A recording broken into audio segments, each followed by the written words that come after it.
Vamos a continuar con lo que, pues bueno, no habíamos terminado de mostrar, ¿no? En la sesión allá en los cursos, y nos quedábamos hablando de esto, ¿no? Principalmente, bueno, mostrábamos, ¿no? A partir de una gráfica, pues bueno, ciertamente cuáles eran los países que contenían mayor población, ¿no? En todo el mundo. Entonces yo les hacía mención que pues bueno, ¿no? Aquí, más allá de este listado, me interesaba que ustedes vieran principalmente lo que ocurre con China y la India, ¿no? Porque al final, pues estos dos países son los que concentran la mayor cantidad de población a comparación de los otros, ¿no? Piensen ustedes que, bueno, ¿no? Estados Unidos, pues más allá de que tenga 331 millones de habitantes, pues bueno, piensen ustedes a los 1.380 que puede llegar a tener la India, ¿no? Entonces, aquí nada más, digamos, era como para tratar de entender lo que se considera como la población absoluta. Ahora, aquí yo les mostraba una pequeña gráfica, ¿no? Una pequeña imagen en la que, pues, ciertamente nos mostraba, ¿no? El número de habitantes que aproximadamente éramos para el año 2020, ¿no? En este caso, para México, ¿no? La cantidad de habitantes que éramos en el 2020, pues éramos aproximadamente 126 millones de personas, ¿no? Esto, pues bueno, al final nos dice mucho y no nos dice nada, ¿no? Porque como podríamos entender, pues al final es únicamente un número. Ahora, me interesa que ustedes también puedan visualizar esta gráfica que les pongo ahí, ¿no? Donde nos hablan de la población total en México para los años de 1950 y hasta 2020.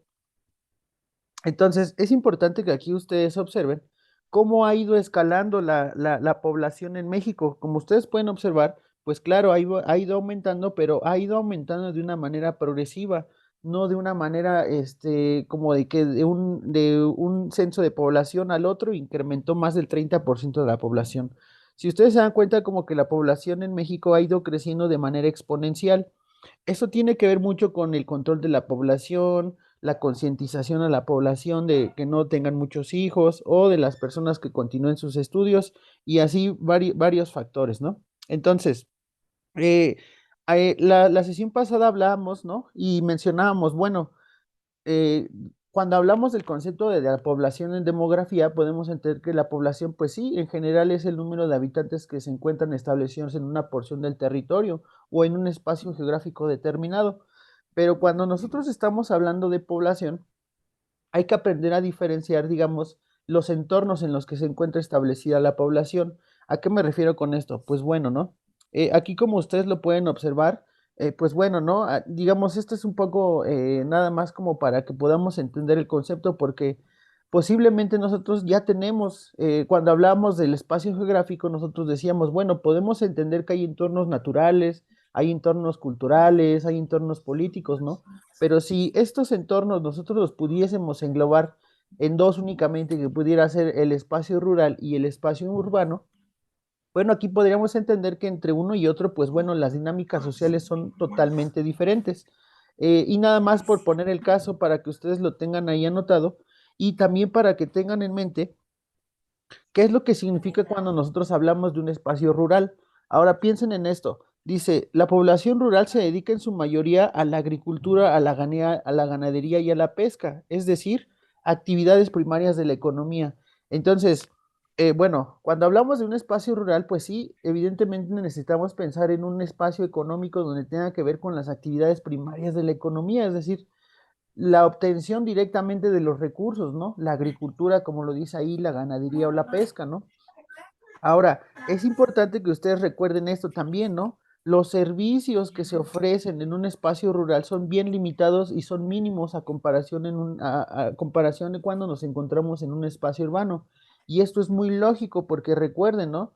En el espacio rural, pues bueno, tenemos una cantidad de limitantes, puede ser la lejanía a los centros urbanos, puede ser en este caso, pues bueno, ¿no? Lo que tiene que ver con el relieve o el acceso o la distribución, ¿no? De los recursos. Entonces, cuando hablamos nosotros de un entorno rural, pues sí pudiéramos pensar inmediatamente en el campo, ¿no? Y todo lo que se desenvuelve en el campo, todo lo que tiene que ver con las tradiciones en el campo, con la economía del campo y con la sociedad en el campo, ¿no?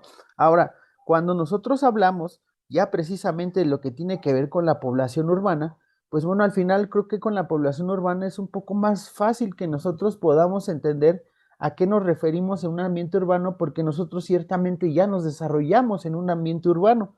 Es decir, cuando nosotros decimos, ¿no?, que nos encontramos en un ambiente urbano, pudiéramos pensar entonces en que los servicios públicos los podemos tener al alcance, si no todos, la gran mayoría los podemos tener al alcance, ¿no?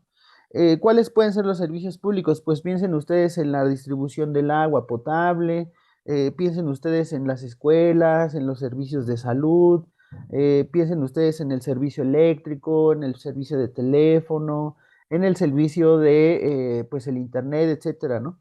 Entonces, claro, cuando nosotros nos encontramos en un entorno urbano, tiene que haber este tipo de servicios públicos porque aquí es donde se concentra la mayor cantidad de población, pero además es donde las relaciones sociales se vuelven muy diversas, porque más allá, como dice aquí en este pequeño texto, ¿no? Una población urbana pues tiende, ¿no?, ciertamente a dedicarse pues a actividades que tienen que ver con la industria, el comercio y los servicios, porque precisamente eso es lo que se encuentra en una ciudad. No, no vamos a encontrar en medio de la ciudad un gran plantío, por ejemplo, de rosas o de maíz, porque ya esos lugares están bien deslocalizados, ¿no? Entonces, en las zonas urbanas, pues claro, nosotros pudiéramos entender que, bueno, no se siembra, pero entonces sí podemos encontrar los productos ya propiamente transformados, ¿no? Es decir, las actividades secundarias que tienen que ver con la transformación de las materias o las actividades terciarias que tienen que ver pues precisamente con esta parte de los servicios o si fuese el caso pues en general del turismo, ¿no? Entonces, aquí como ustedes lo pueden observar, bueno, también en un espacio urbano pues tenemos una gran diversidad de relaciones sociales a comparación como la pudiéramos encontrar en un espacio rural, porque un espacio rural en muchas ocasiones tiende a ser muy cerrado, ¿sí? Sin embargo, en un ambiente urbano, pues bueno, las relaciones sociales ya son más abiertas, ¿no? Tenemos más conexión con muchas más personas. Es más, en un espacio urbano nosotros pudiéramos pensar que, bueno, la relación social se limita a eso, ¿no? A ese espacio rural, a ese espacio que se conectan únicamente las personas que se conocen. Pero piensen ustedes en un espacio urbano. Cuando nosotros nos encontramos en un espacio urbano, pues bueno, ¿no? Ya hoy en día a través de la telecomunicación o en este caso con los datos o el internet, pues bueno, nosotros podemos conocer todavía más cosas del mundo exterior estando simplemente en un espacio urbano como puede ser una ciudad. Ahora, cuando hablamos, ¿no? Hace un momento yo les mencionaba, bueno, hay que observar cómo ha ido creciendo la población en México. Es decir, de manera exponencial ha ido creciendo, pero no de un salto al otro en un decenio, ¿no? Esto quiere decir que entonces el crecimiento natural de la población, pues ha ido de cierta manera balanceado. ¿Qué quiere decir esto? Pues bueno, ¿no? Que las tasas de natalidad, pues sí, tienen que superar a las de mortalidad, pero no de una manera excesiva, ¿no? Ahora, cuando hablamos también del crecimiento de la población, pues podemos entender además ciertas eventualidades o ciertos procesos sociales que ocurren para que una población o pueda crecer o pueda disminuir, ¿no? En ese sentido, pues bueno, vamos a pensar actualmente lo que está sucediendo, por ejemplo, con la migración. ¿Qué sucede con la migración? Si nosotros pensamos en la migración como un movimiento o un desplazamiento de las personas de un lugar a otro, pues hay que pensar precisamente en eso, ¿no? En el desplazamiento, es decir, ¿qué ocurre cuando las personas dejan su lugar de origen y qué ocurre cuando las personas llegan a otro lugar distinto? Entonces, cuando hablamos de esos fenómenos migratorios, pues bueno, podemos entender que sí. Piensen lo siguiente, el estado de Michoacán es uno de los estados que más personas migrantes, perdón, de donde las más personas emigran hacia otras partes en Estados Unidos. Ahora, cuando hablamos de la población, podemos pensar que entonces las personas que se van pues dejan despoblado ese lugar, pero a donde llegan, pues llegan precisamente a poblarlo. Entonces, cuando hablamos de esos desequilibrios, podemos entender que hay cambios demográficos. No, no necesariamente tiene que ver con las formas culturales, pero sí con el crecimiento o decrecimiento de la población. Otra eventualidad, por ejemplo, que surgió posterior a la Segunda Guerra Mundial, pues fue este asunto pues bueno, ¿no? Yo al final les explico algo así como muy sencillo de entender es que, pues bueno, ¿no? Después de la guerra, pues viene esta parte del amor. ¿En qué sentido? Después de la Segunda Guerra Mundial, pues bueno, las grandes ciudades europeas estaban devastadas, la población, ¿no? En los países donde no se involucraron directamente, pero sí enviaron a sus tropas, pues bueno, esas poblaciones también decrecieron porque al final enviaron gente o personas a luchar, ¿no? Entonces, ¿qué ocurre con esto? Pues bueno, termina la Segunda Guerra Mundial y entonces empieza esta parte de la reconstrucción de todo el mundo, ¿no? Todo el mundo se comenzó a reconstruir. Entonces, pues evidentemente algunas economías se desarrollaron con mayor amplitud más que otras y esto significaba que, bueno, cuando una economía crece, pues bueno, se evidencia inmediatamente en su población. Entonces piensen ustedes que si una economía está en crecimiento, pues las personas tienen dinero en sus bolsillos y pueden, digamos, eh, pues realizar todavía un amplio espectro, ¿no? De actividades, es decir, si las personas tienen dinero, pues pueden tener hijos. Si tienen hijos, los pueden mandar a la escuela, etcétera. Pueden comprar carros, pueden comprar sus casas, etcétera, ¿no? Entonces, el baby boom fue precisamente este proceso después del cual, después de que la Segunda Guerra Mundial termina, pues bueno, ¿no? Empieza la población a nuevamente a crecer nuevamente, ¿no? Entonces, eso también se puede considerar como una eventualidad que sucedió después de la Segunda Guerra Mundial. Ahora, no nada más, digamos, no pensando únicamente en uno o dos hijos, ¿no? Así como lo pueden ver en la imagen, pues las personas después de ese periodo, pues trataron o lo que hicieron fue tener demasiados hijos, no solamente uno o dos, sino hasta cinco, seis o siete hijos, ¿no? Entonces, bueno, ahora, otra situación que también, pues, de cierta manera condiciona que una población pueda crecer o decrecer, pues es precisamente el grado social, cultural, económico, político o de infraestructura, como se los estoy mostrando aquí. Ahora, ¿por qué ponemos de ejemplo esto? Piensen ustedes en el grado social.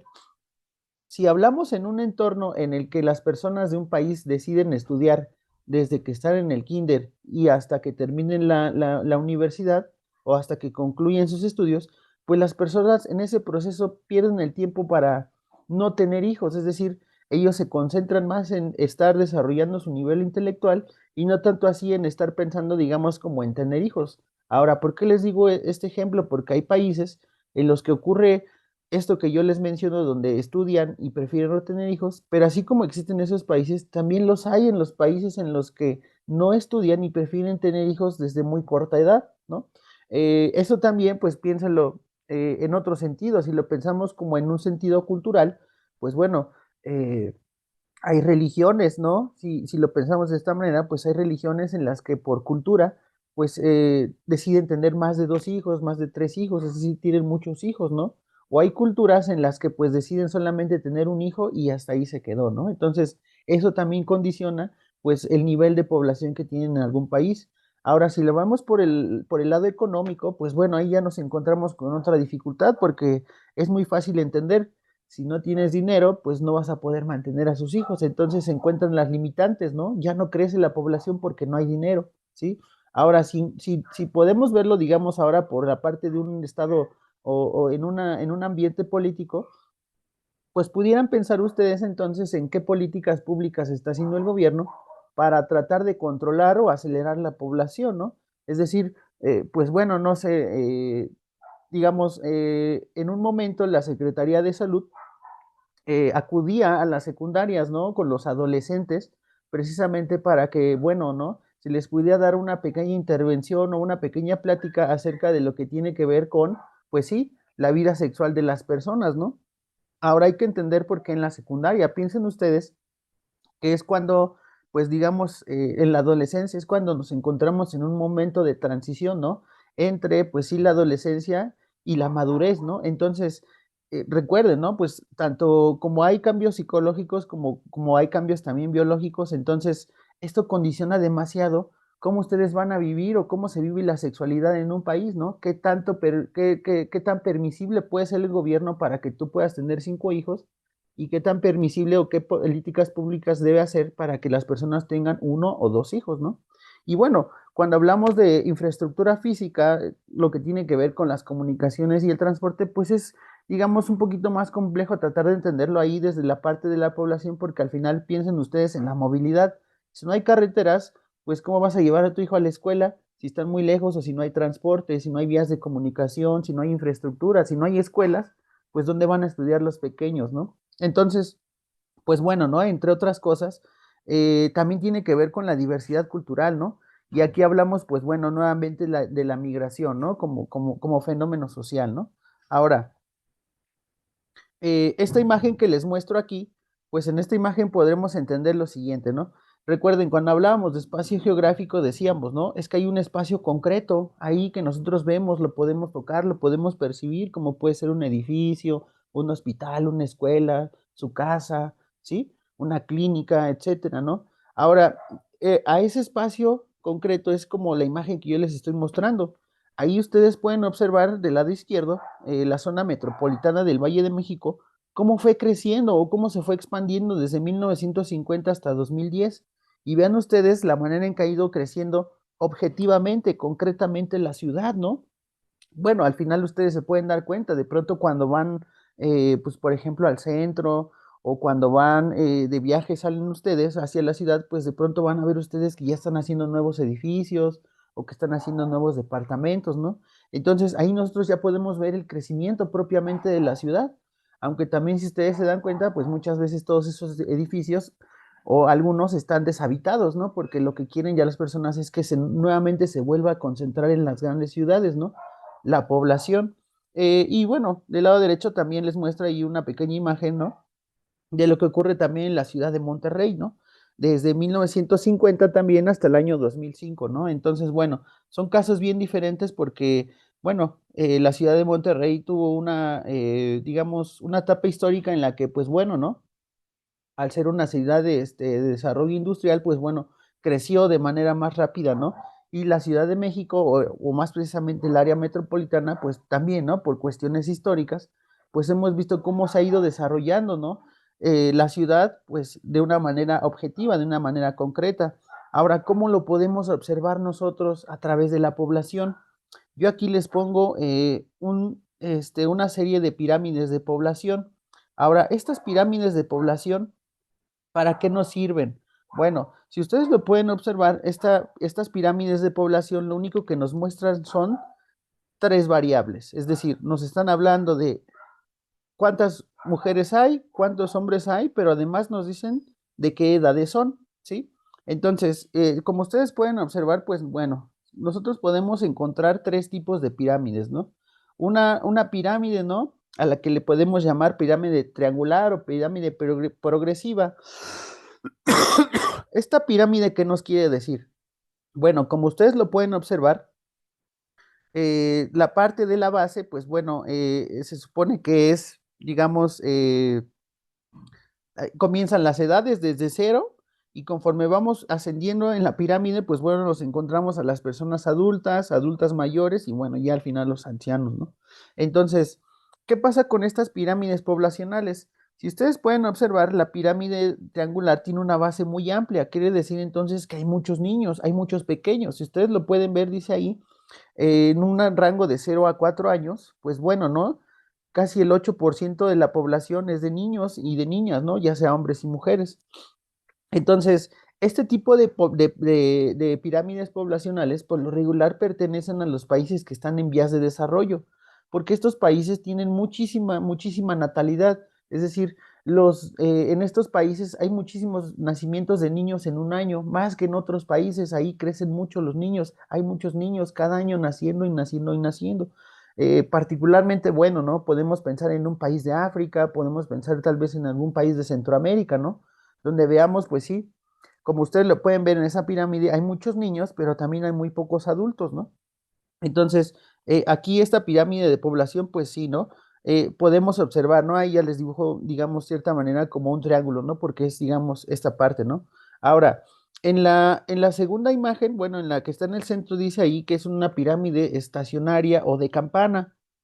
Bueno, la diferencia es que en esta pirámide estacionario de campana, precisamente como su nombre lo dice, ya la población ya tiene una cierta paridad. ¿Qué quiere decir esto? Que así como hay el mismo número de niños, hay casi el mismo número de adolescentes, pero también hay casi el mismo número de adultos, así como se los acabo de poner como en un recuadro rojo, ¿no? Es decir, con una pirámide estacionaria, pues hay una cierta paridad entre los grupos de edades, ¿sí? Y como lo pueden ver también ahí, pues bueno, ¿no? también lo hay entre los dos géneros, ¿no? Ahora, cuando nosotros hablamos de una pirámide regresiva o de bulbo, pues piensen ustedes en que aquí la situación ya es totalmente diferente a una pirámide triangular. ¿Esto qué quiere decir? Que en una pirámide de bulbo, la base es muy, muy angosta porque casi no hay niños.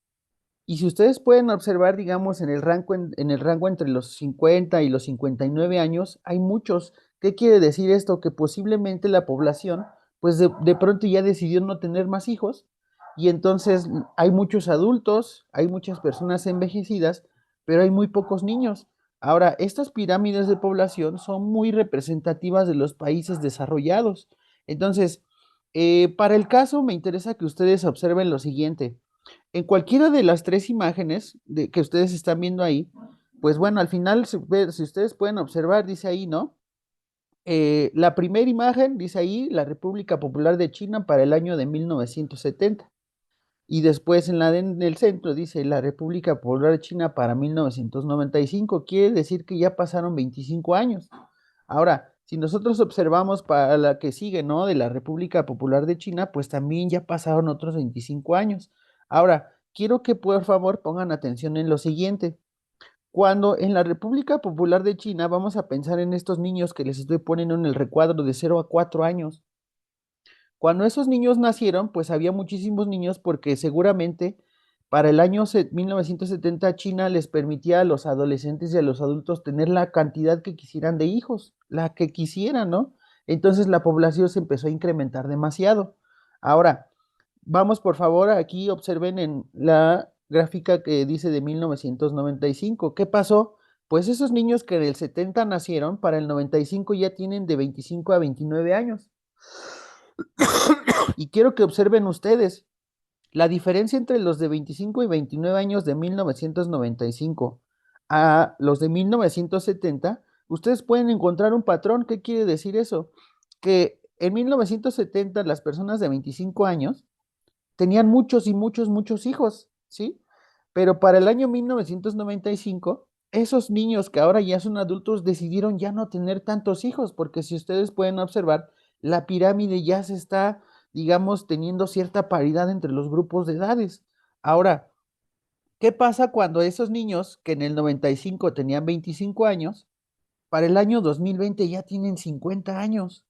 ¿Sí? Ahora vean ustedes aquí, esto es bien interesante porque ¿qué es lo que nos está mostrando? Aquí seguramente China intervino con políticas públicas de prevención, en este caso para que las personas ya no tuvieran más hijos. Posiblemente les dieron planes de financiamiento para que ellos en lugar de estar pensando en hijos, pues no sé, tuvieran una vida laboral fuera del país o que tuvieran una vida más digna. Es decir, pueden pasar muchísimos factores para que las pirámides de población puedan cambiar de un momento a otro. Ahora, aquí ustedes lo pueden observar. Para 1970, pues China era bien rural, había muchísimos niños en todos lados, ¿no? De pronto para el 95 China se empezó a industrializar y eso significaba que las personas ya se dedicaban más al ambiente laboral que, digamos, a un ambiente familiar. Entonces, de pronto, de una generación a otra, las personas comenzaron a dejar de tener hijos, hasta que para el año 2020, pues como pueden ver ustedes, ya hay una disminución muy notable de niños pequeños. Ahora, esto puede ser benéfico y puede ser perjudicial al mismo tiempo, porque, pues digamos, la población ya no crece, pero tampoco envejece, ¿sí me entienden? Es decir, eh, sí podemos observar que hay muy pocos niños, pero también estamos observando que la población está envejeciendo demasiado. Entonces, cuando las poblaciones envejecen demasiado, pues sí puede ser un problema porque ya no hay mano de obra, ya no hay gente que pueda trabajar y entonces, pues digamos, las actividades económicas en algún lugar, pues comienzan a variar, ¿no? Ahora, les pongo rápidamente un ejemplo, ¿no? Aquí, como ustedes pueden observar, pues bueno, es la pirámide que le corresponde a Francia para el año 2020, ¿no? Si ustedes saben, por ejemplo, Francia, pues es de los países más industrializados, considerados del primer mundo, ¿no? Entonces, ustedes así como pueden observar, vean, ¿no? Es una pirámide estacionaria, ¿no? Aquí lo podemos observar, triangular, estacionaria o regresiva, ¿no? O en este caso, como dicen, de campana, ¿no? Ahora, ¿qué pasa, por ejemplo, con la de Francia? Pues bueno, es una pirámide estacionaria porque como lo pueden ver ustedes, así como hay el mismo número de niños bebés, así también hay el mismo número de adultos. Disculpen. Entonces, esta pirámide, digamos que esta pirámide se encuentra ya en un estancamiento total, quiere decir que los adultos están manteniendo el mismo nivel que los adolescentes y que de los niños, ¿no? Es decir, posiblemente los adolescentes prefieren tener de a uno o dos hijos y así las siguientes generaciones nuevamente y nuevamente así se mantiene esa pirámide de población. Ahora, ¿qué pasa con esta pirámide de población? Si ustedes pueden ver, es de un país que se llama Burundi. Bueno, Burundi se encuentra en África Central, ¿no? Burundi es uno de los países más pobres en todo el mundo. Entonces, vean ustedes cómo es esta pirámide de población. Hay muchísimos niños pequeños, hay muchísimos niños, ¿no? Pero hay también muy pocos ancianos. Vean ustedes, la mayoría de las personas, o si ustedes lo pueden observar, en el rango entre los 50 y los 54 años, pues es cuando se mantienen más del 1% de la población. Quiere decir entonces que en Burundi hay muchos niños, pero también la esperanza de vida es muy corta, ¿no? Porque como lo pueden ver, sí, hay personas de 75 años, de 70 años, pero ya es un porcentaje muy mínimo. Y si ustedes ven los niños de 0 a 4 años, pues bueno, ¿no? Tanto de niños como de hombres como de mujeres, pues sobrepasa el 8%, ¿no? Entonces, este es también un problema porque de pronto, ¿qué pasa con la población que se encuentra viviendo ahí, ¿no? ¿Cuáles son las condiciones en las que se desarrolla? Ahora, quiero que vean después esta imagen de aquí, ¿no? Esta es la imagen de España para el año 2020, ¿no? Y vean ustedes aquí también qué es lo que está ocurriendo con su pirámide de población. Posiblemente en España están llevando a cabo políticas públicas para que las personas ya no tengan hijos, o posiblemente tendrán que ver con cuestiones migratorias. Pueden ser muchos factores, ¿no? Pero la pirámide de población, pues eso es lo que nos está demostrando. Vean ustedes, en España es una población envejecida entre los 40 y los 49 años. Hay muchas personas en ese rango de edades. Y vean ustedes que hay muy pocos niños pequeños, ¿no? Entonces quiere decir que posiblemente los adultos o las personas que están en edad para tener hijos, pues simplemente no los están teniendo. Y vean ustedes, ¿no? Seguramente que si hoy en día viéramos la pirámide de población de España, pues posiblemente ese 2% se reduciría todavía más, ¿no? Entonces, bueno, eso lo vamos a ver también más adelante. ¿Qué problemas puede traer cuando un país pues recibe mucha migración o no la tiene, ¿no? Ahora, este país que ustedes viendo, perdón, esta pirámide de población que estoy presentándoles en este momento, pues bueno, aquí también ustedes podrían tratar de deducir qué pasa con esa pirámide de población, porque no tiene nada que ver con ninguna de las tres que les acabo de mostrar. Es decir, aquí uno podría ver una pirámide triangular porque pues no estoy viendo la base tan amplia, ¿no? Ahora tampoco podría ser una pirámide estacionaria porque estoy viendo ahí la cantidad de hombres que hay. Algo está pasando, ¿no? Y tampoco pudiera ser una regresiva, pues porque tampoco hay adultos mayores en ese país, ¿no? Entonces, no sé si alguien por ahí sabrá más o menos como qué está pasando en ese tipo de poblaciones, ¿no? Porque al final hay que pensar en lo siguiente, ¿no? Ahí nos están indicando, son cerca de 2 millones de personas, bueno, 3 millones de personas, vamos a ponerlo en este punto, ¿no? 3 millones de personas es muy poca población. Ahora, ¿qué pasará? ¿Por qué hay más hombres que mujeres? ¿Y por qué precisamente hay más hombres en una edad entre los 25 y los 34 años? Posiblemente ustedes pudieran llegar a deducir que tiene que ver con las actividades económicas, ¿no? Es decir, Qatar es un país petrolero, ¿sí? Entonces las personas que viven ahí, pues seguramente llegan a ese país de forma migratoria, ¿no? Se desplazan a ese país únicamente para trabajar, no para poder vivir y desarrollarse, ¿no? Por eso es que también ustedes, como pueden observar, pues bueno, no hay, digamos, la misma cantidad de mujeres que la misma cantidad de hombres, posiblemente por el tipo de trabajo que se puede encontrar en esos países. Ahora, bueno, eso hablando de un entorno laboral, pero piensen ustedes en un entorno cultural o en un entorno religioso. Es un país que se encuentra en Medio Oriente, ¿no? ¿Qué puede pasar o por qué tiene que influir tanto en una pirámide de población que haya menos mujeres y que tengamos bastantes hombres, ¿no? Y en específico, pues en ciertos rangos de edades, ¿no? Entonces, pues bueno, al final las pirámides de población pueden tener sus, digamos, sus características principales, ¿no? Podemos encontrar nosotros una estacionaria, una de triángulo, podemos encontrar una de bulbo, pero podemos también encontrarnos algunas pirámides que nosotros pudiéramos visualizar como raras, ¿no? Ahora, claro, hay que tratar de entender por qué esas pirámides de población son así de raras, por qué no tienen otra vista, por qué no hay la misma paridad entre hombres o mujeres, o posiblemente por qué no hay niños, ¿sí se puede entender? Entonces, pues bueno, ¿no? Continuando con lo siguiente, si nosotros estamos hablando de que, bueno, la población, ¿no?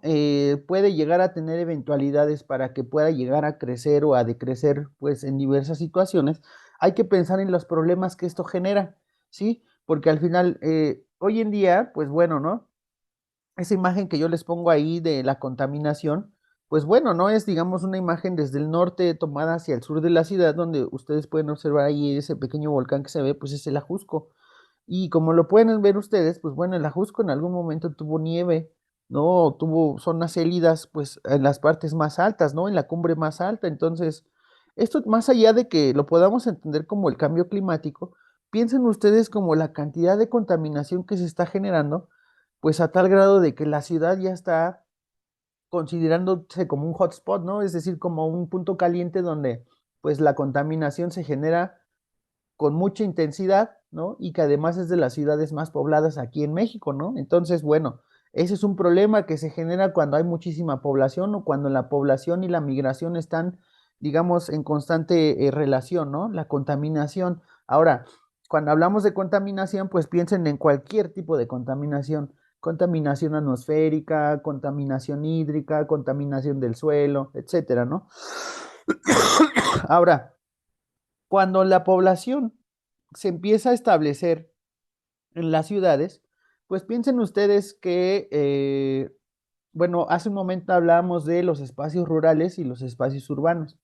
Entonces, ¿por qué creen ustedes que la población rural sale de su casa y se dirige hacia las grandes ciudades? Bueno, pues posiblemente porque en las grandes ciudades, como lo mencionábamos, pues tienen ya a la mano o tienen una cercanía con la mayoría de los servicios, ¿no? O si no es que con todos los servicios, ¿no? Entonces, cuando las poblaciones rurales o las personas que vienen de un ambiente rural deciden migrar hacia un ambiente donde ya es totalmente urbano, pues no lo hacen directamente hacia los centros de las ciudades, porque como lo pueden observar, pues los centros de las ciudades suelen ser caros y conforme nos alejamos hacia la periferia, pues digamos que suele ser un poco más barata la forma en la que, en la que viven las personas, ¿no?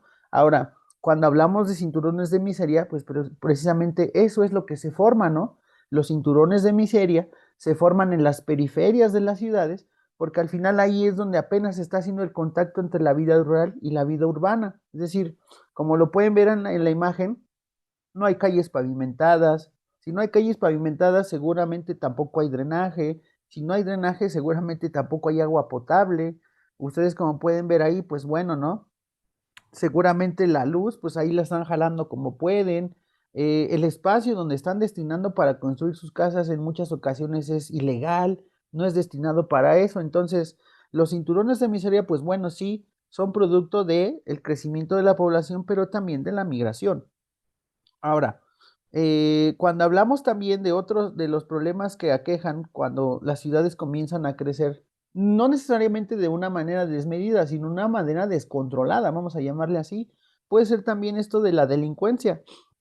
En algún momento decíamos, bueno, es que la delincuencia, pues sí, sabemos que existe en la Ciudad de México, pero bueno, la delincuencia tiene muchísimas variantes. Yo les decía, puede ser delincuencia a mano armada, con uso de violencia, con arma de fuego, con arma blanca, con uso de violencia, no sé, puede haber muchos tipos de violencia. Aquí la cosa es, este problema de la violencia viene acompañado con todos los problemas sociales que aquejan a la ciudad, ¿sí? Es decir, si nosotros vemos el siguiente ejemplo que tiene que ver con el desempleo, pues muchas personas, ¿no? O no sé, de pronto si ustedes pueden ver por ahí videos en internet de por qué las personas están presas, pues entiendan que la mayoría de ellos dicen que es por necesidad, porque no tienen un empleo o porque, pues bueno, ¿no? Tal vez se les pudo haber llegado a ser fácil, ¿no? Pero si hablamos del desempleo, pues al final todas las personas estamos expuestas a esta parte del desempleo, ¿no? Este fenómeno social que puede surgir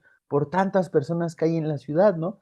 Ahora, El desempleo, ¿por qué surge? Bueno, eso tiene que ver un poco como esta parte de la oferta y la demanda, ¿no? Es decir, pues hay tantos puestos de trabajo para los médicos, piensen ustedes que hay 100 puestos de trabajos para los médicos, ¿no? Y de esos 100 puestos, pues van a postularse 1.500 doctores, ¿no? Entonces, el trabajo sí lo hay. Lo que pasa es que hay demasiada mano de obra, ¿no? Especializada en algún área, que por eso no puede cubrir sus empleos que están ofertando, ¿no? Pero, ¿qué pasaría, por ejemplo, si ustedes deciden estudiar algo que sea poco común? Si ustedes deciden estudiar algo que sea poco común, posiblemente tengan la posibilidad de encontrar más rápido trabajo, porque seguramente eso que ustedes piensan estudiar, pues no hay, ¿sí? Es decir, ¿qué pasaría, por ejemplo, con alguien que estudió arquitectura? Pues bueno, alguien que estudió arquitectura tiene la competencia laboral un poco más complicada porque hay muchos arquitectos en las ciudades, ¿no? Pero si ustedes salen de su lugar de origen y se van a un espacio rural o a otro tipo de lugares, posiblemente van a encontrar trabajo porque ahí no hay tantos, ¿no? Entonces, bueno, ¿no? El desempleo, entre otras cosas, también se puede generar por eso. Ahora, ¿a qué recurre la gente aquí en México cuando está desempleado? Bueno, más allá de que se puedan recurrir a este ambiente de la delincuencia, pues piensen ustedes en el ambulantaje, ¿no? Hoy en día es muy fácil, pues si no tienes empleo, pues vas al Costco, te compras un pastel y vendes las rebanadas más caras, ¿no? Y bueno, ya, al rato ya sacaste ahí tu puesto en la calle y bueno, ya empiezas a vender, ¿no? Y como seguramente lo vas a vender porque hay gente que lo compra, pues entonces ya tú ya no te consideras una persona desempleada, sin embargo, estás ya apoyando al ambulantaje. Ahora, digamos, el ambulantaje es un problema más bien espacial, es decir, como ustedes lo pueden ver ahí en la imagen, ¿no? De pronto el ambulantaje invade el espacio público, no es un espacio donde esté destinado para ello, sino que cualquier espacio puede ser bueno para el ambulantaje, ¿no? O sea, tú ves una banqueta enfrente de una escuela que no está ocupada, pues vas ahí y les vendes fruta a los niños, ¿no? Les vendes dulces. Entonces, ese ambulantaje pues está por todos lados, ¿no? Y es bien difícil tratar de que las personas se alejen del ambulantaje porque ahí están obteniendo una forma de ingreso o una forma de sobrevivir, ¿no? Entonces, bueno, continuamos. Ahora, al menos aquí en México, ¿no? Bueno, el Instituto Nacional de Estadística y Geografía, pues es la institución que se encarga, bueno, esto hasta el año, hasta el censo pasado, porque recuerden que con las nuevas políticas que está formulando o reformulando el gobierno, me parece que van a desaparecer ciertas instituciones, creo que CONAPO va a desaparecer, el Ceneval también, perdón. Entonces, cuando hablamos de los censos de población, pues piensen ustedes en esto, ¿no? Que son recuentos periódicos de la población, es decir, cada determinado tiempo están volviendo a contar a la población, pero no solamente la están volviendo a contar, sino que en este caso, el censo de población y vivienda lo realizan cada 10 años, ¿sí? Ahora es cada 10 años porque es muy difícil realizar el censo y realizar todos los datos y subir todos los datos a una plataforma para que todos podamos tener acceso a ella. Entonces, es un trabajo muy, muy laborioso, ¿no? Entonces, el censo de población y vivienda al final, pues hagan de cuenta que es como un chismógrafo, así, muy, muy inmenso, ¿no? Es decir, en un censo, cuando llegan las personas del censo de población y vivienda, o las personas de INEGI llegan a tu casa a levantarte el censo, pues te preguntan de todo, ¿no? ¿Cuántas personas viven? ¿Cuántos focos tienen? Que si tienes televisión, que si tienes impresora, que si tienes computadora, que si tienes laptop, que si tienes plancha, que si tienes microondas, que cuántas habitaciones son, que si tienes baño, que si tienes lavadora, etcétera, ¿no? Es decir, te preguntan muchísimas cosas porque al final no es tanto que el gobierno sea chismoso, sino porque más bien el gobierno le interesa saber las condiciones en las que se encuentra la población. Entre otras cosas, te preguntan que si el techo de tu casa es de lámina o si es de concreto, que si tu piso también es de azulejo o es de piso firme o si es de tierra, que si tus ventanas, etcétera, ¿no? Entonces, que si las personas con las que vives trabajan, cuántos días estudian, etcétera. Es decir, es un cuestionario bien amplio, muy, muy amplio, ¿no? Que nos preguntan una cantidad de cosas, pues que no ni imaginamos para qué son, ¿no? Sin embargo, son muy útiles porque digamos, estos datos los utiliza el gobierno, o en este caso INEGI, como ciertos indicadores, ¿no? Ahora, como dice aquí, ¿no? Los indicadores tienen una estrecha relación con el grado de desarrollo económico y la forma en la que se reparte, ¿no? La riqueza que genera cualquier actividad económica. Ahora, bueno, digamos aquí es un poco complicado esto de la riqueza que genera pues una actividad económica porque estamos nosotros aquí en México pues muy mal regulados, ¿no? Es decir, ¿cómo le vas a decir a alguien que vende tamales que te justifique cuánto ganó en un mes, ¿no? Puede ser que un día gane más y puede ser que un día menos. Ahora, si sacamos promedios, pues bueno, ahí es diferente la situación, ¿no? Pero con esta situación de que las personas con el comercio informal pues no tienen una manera para tratar de justificar cuánto es lo que generan por la actividad de la que ellos están desenvolviendo, ¿no? Entonces, bueno, entre otras cosas, ¿no? Existen diversos indicadores de población, entre ellos, pues están estos, ¿no? La edad, el sexo, la mortalidad infantil, la natalidad, la esperanza de vida, el analfabetismo, o en este caso puede ser el Producto Interno Bruto, ¿no? Obviamente estos solo son algunos indicadores de población, ¿no? Aunque hay más, ¿no? Sin embargo, para el caso, pues ustedes pueden tener en cuenta estos, ¿no? Es decir, los indicadores, pues precisamente eso, ¿no? Nos indican cosas. Digamos, el de edad, ¿qué nos va a indicar? Pues simplemente eso, ¿no? La edad de la población o la edad de las personas en algún lugar determinado, ¿no? Y si hablamos, por ejemplo, del sexo, pues también, ¿no? Aquí, digamos, México apenas está, digamos, como en un proceso de transición en el que ya actualmente ya se está reconociendo la diversidad sexual, pero aún no se plasma todavía en un documento como puede ser el Censo de Población y Vivienda, ¿no? Sin embargo, pues bueno, ¿no? A través del conteo de si cuántos hombres y mujeres son, pues bueno, eso es lo que se ha estado realizando, ¿no? Cada 10 años, ¿no? Cada 10 años, ¿no? Ahora, este tema es también importante, es decir, si nosotros estamos hablando, ¿no? De las condiciones en las que viven las personas, o podemos saber en las condiciones en las que viven las personas a través de un censo, pues también pudiéramos suponer entonces qué es lo que hace falta en los lugares, ¿no? Ahora, si en los lugares hacen falta servicios, piensen, por ejemplo, ustedes en que pues ustedes viven por allá, por la montaña y de pronto necesitan una operación especializada, pues tendrían ustedes que viajar a alguna ciudad donde tengan esa especialidad para poder ser atendidos, ¿no? Ahora, aquí la situación pues no es tanto que no te atiendan, sino el desplazamiento que tú tienes que realizar, es decir, la movilidad que tú vas a tener de un lugar a otro, pues para que te puedan atender. Ahora, no lo piensen solo como cuestiones médicas, piensen, por ejemplo, con cuestiones educativas. ¿Cuántas personas no vienen de los estados a estudiar aquí a la Ciudad de México, no? O cuántas personas no vienen a trabajar de los estados aquí a la Ciudad de México, ¿no? Ahora, esto es importante que ustedes lo recuerden, ¿no? Esto que les muestro aquí solamente son consideraciones, ¿eh? No es que esto sea lo único que se tenga que tomar en cuenta cuando hablamos en temas migratorios, ¿no? Ahora les pongo esto que son consideraciones porque digamos que históricamente son las variaciones que ha sufrido la migración por diversos cambios, ya sea sociales o tecnológicos que van surgiendo. ¿A qué me refiero con esto? Fíjense ahí, ¿no? El punto número uno dice que, pues bueno, al final los pueblos siempre se han estado moviendo, ¿no? Y sí, evidentemente, piensen en que en algún momento antes de llegar al sedentarismo, pues bueno, ¿no? Los recursos se tenían que estar buscando de un lugar a otro y por lo tanto se tendrían que estar moviendo, ¿no? Entonces, pues de pronto ya nos establecemos en un lugar, ya no necesitamos buscar los recursos porque ya desarrollamos la agricultura y ya los podemos sembrar aquí. Sin embargo, ese instinto de estarse moviendo, piensen ustedes por cuestiones climáticas o por cuestiones que tengan que ver por sobrevivencia, es decir, muchos factores que intervienen cuando hablamos del movimiento de los pueblos, ¿no?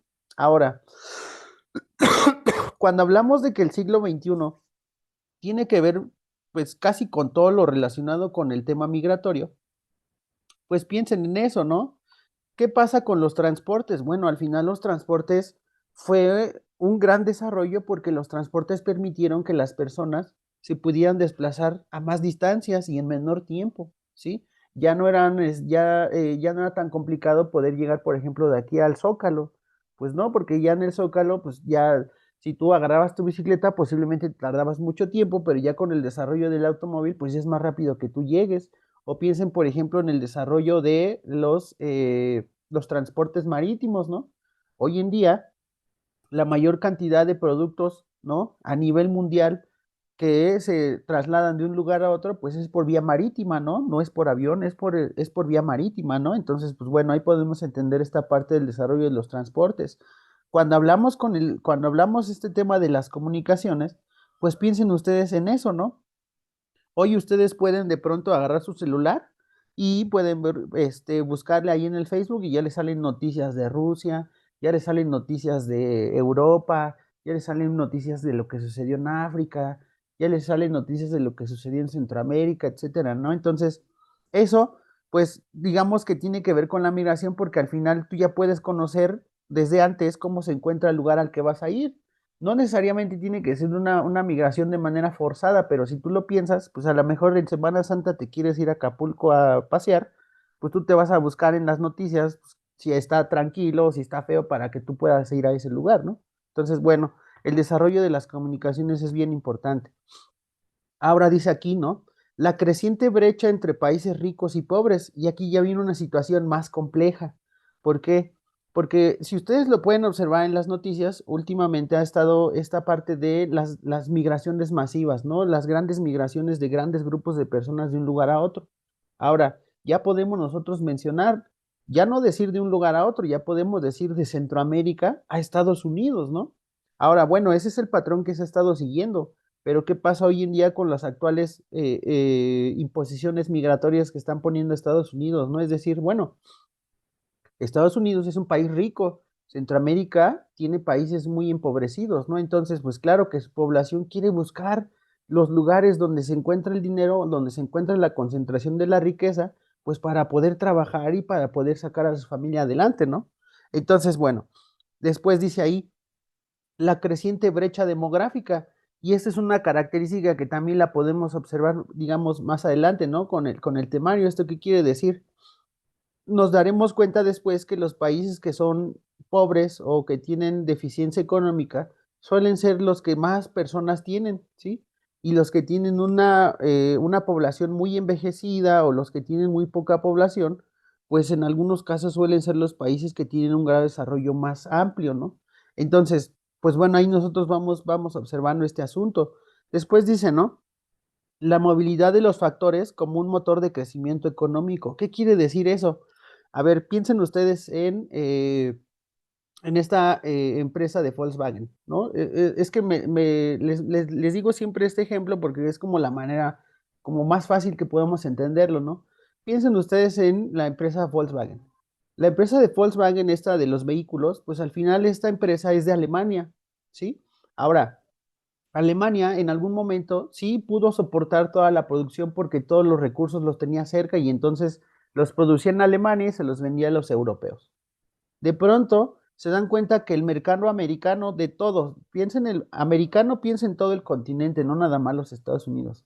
Entonces, de pronto el Estado Alemania se da cuenta que América pues es un gran consumidor, ¿no? Entonces, ¿qué es lo que decide Alemania? Pues venderles carros a las personas que viven en América. Ahora, cuando hablamos de la movilidad de los factores, pues como un motor de crecimiento, ¿qué quiere decir? Que bueno, Alemania de pronto llega a Brasil y le dice, oye Brasil, yo veo que aquí en América consumen muchos automóviles de mi marca.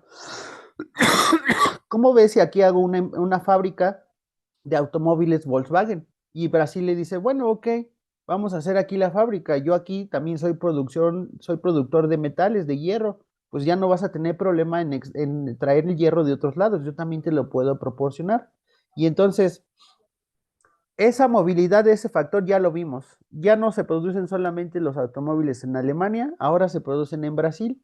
Ahora, cuando hablamos de como motor de crecimiento, pues piensen en que cuando Brasil acepta, en este caso, el desarrollo de las grandes empresas, por ejemplo, de Volkswagen, para que puedan hacer sus productos, pues a ellos les conviene porque hay personas que van a tener trabajo, su economía se va a incrementar, ellos van a poder diversificar sus actividades económicas, no nada más estancarse en una, ¿no? Entonces, cuando llega después a Alemania, llega a Brasil y ya está procesando sus vehículos, pues de pronto llega a México y le dice, oye, ¿Quieres acabar de armarlos aquí en México? Ven, porque yo tengo de vecino en el norte, ¿quién te los va a comprar, no? Entonces, nuevamente se vuelve a mover ese factor, ¿no? Ese motor de desarrollo ahora ya no solamente está también en Brasil, ahora también ya está en México, ¿no? Donde ya se terminan de elaborar los automóviles para después ser exportados hacia Estados Unidos, ¿no? Donde finalmente ahí es donde están todos los grandes compradores, ¿no? Ahora, por ese motivo es que aquí dice, ¿no? ¿Cuáles pueden ser entonces esos efectos que tiene la migración? Ahora, nada más para que les quede un poco con más, más entendido esta parte. La migración es para que ustedes, digamos, como una especie de tarea, ¿no? Es decir, ¿ustedes qué piensan?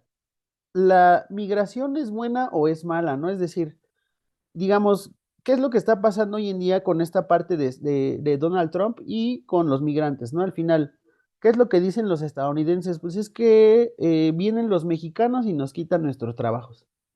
Bueno, pues puede ser en cierto modo, pero hay que entender la realidad, ¿no? Las personas de Centroamérica o los latinos que van a buscar trabajo en Estados Unidos, pues el trabajo que encuentran, pues es, digamos, pues, cosas muy básicas, ¿no? En limpieza, en jardinería, en mano de obra barata, en jornadas largas de trabajo, en la cosecha, etcétera. Los mexicanos allá no van a los puestos empresariales, no, no, no. Bueno, puede ser que sean algunos, pero la mayoría de las personas que emigran no tienen el grado de estudios suficientes para poder ejercer una profesión. Entonces, ¿qué pasa con los estadounidenses? Bueno, ellos dicen, es que los latinos son malos. Y los latinos dicen, es que los estadounidenses son los malos. Entonces, pues, digamos como que no hay ni a quién irle, ¿no? Ahora piensen en lo siguiente. Últimamente, no sé si ustedes han escuchado esta parte de que llaman, ¿no? Lo de las remesas. Bueno, las remesas al final es el envío de dinero de los paisanos que están en Estados Unidos y que ese dinero que generan allá, pues lo envían a sus países de origen, ¿no? Digamos que ese es como un concepto muy básico de lo que pudiéramos entender como una remesa. Ahora, esta parte de las remesas es algo complicado, porque ¿qué es lo que pasa? Los estadounidenses dicen, es que la economía no crece porque los latinos nos están robando. Bueno, no lo están robando. Los latinos llegan a Estados Unidos y generan el dinero allá. El problema es que ese dinero que generan allá no se lo gastan allá, lo mandan directamente a sus países de origen. Entonces las economías de los países de origen pues llegan a elevarse o llegan a sostenerse un poco más a través de las remesas. Entonces, por eso es que muchas veces dicen los estadounidenses, es que los latinos nos están robando nuestro dinero.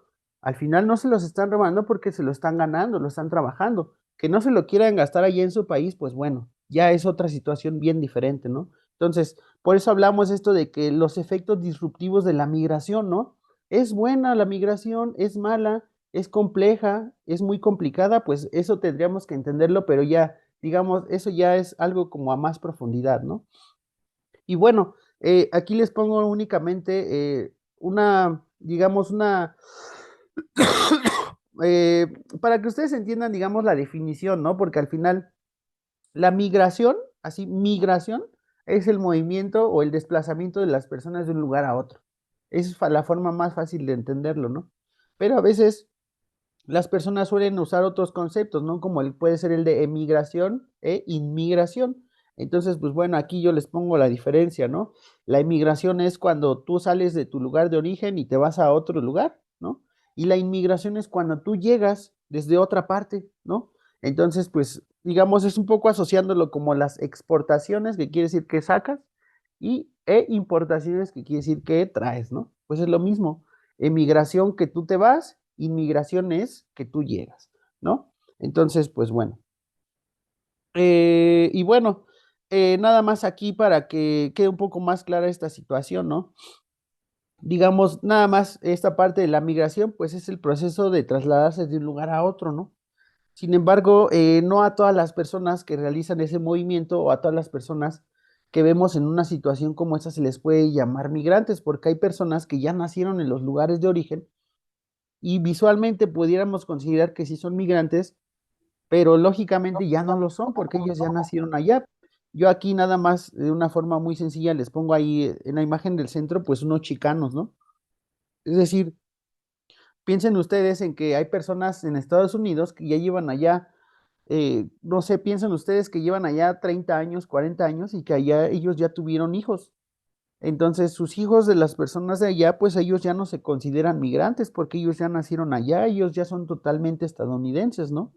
Sin embargo, digamos, visualmente las personas tienen ciertos aspectos y bueno, ¿no? La larga tradición un poco complicada de las formas del tratar entre los estadounidenses, pues es algo triste, ¿no? Al final, pues los estadounidenses, por mucho que digan yo nací en Estados Unidos, pero si te ven latino, ellos, para ellos, pues eres considerado latino, ¿no?